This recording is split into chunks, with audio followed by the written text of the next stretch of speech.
पंचश्लोकी गणेश पुराण. श्री विघ्नेश पुराण सारमुदितं व्यासाय धात्रा पुरा तत्खंडं प्रथमं महागणपतेश्वापासनाख्यं यथा सहर्तुं त्रिपुरं शिवेन गणपसाद्यो कृतं पूजनम् कर्तुं सृष्टिमिमां स्तुतं सः विधिना व्यासेन बुद्ध्यात्पये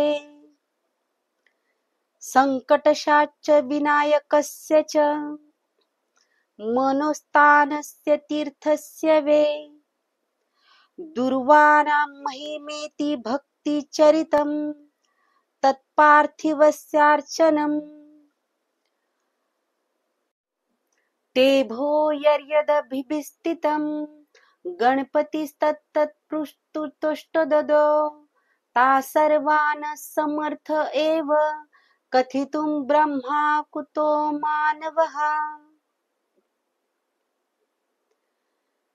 क्रीडाकाण्डमथो वदे कृतयुगे श्वेतच्छवि काश्यप सिंहासकस विनायको दशभुजो भूत्वाथ काशीययो हत्वा तत्र नरान्तकं ततनुजं देवान्तकदानवं त्रेतायां शिवनन्दनो रसभुज जातो मयूरध्वज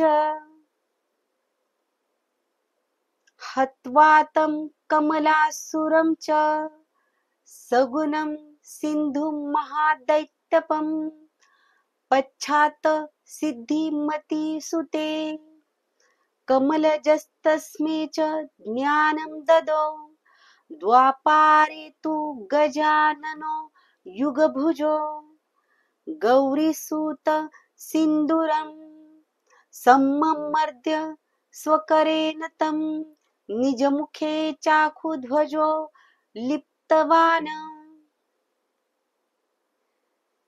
गीताया उपदेश एव हि कृतो राज्ञे वैराज्ञाय वे तुष्टायाथ च धूम्रकेतुरभिदो विप्रसधर्मर्धिक अश्वाको द्विभुजोऽसितो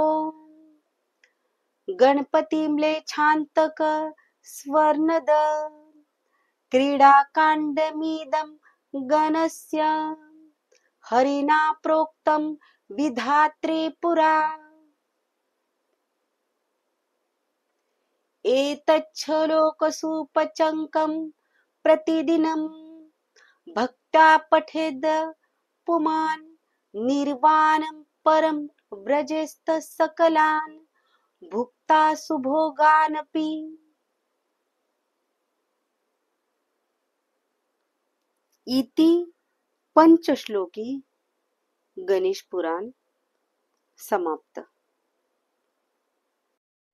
ओम गणगणपतेय नमः. चॅनेलला लाईक, शेअर आणि सबस्क्राईब अवश्य करा. धन्यवाद.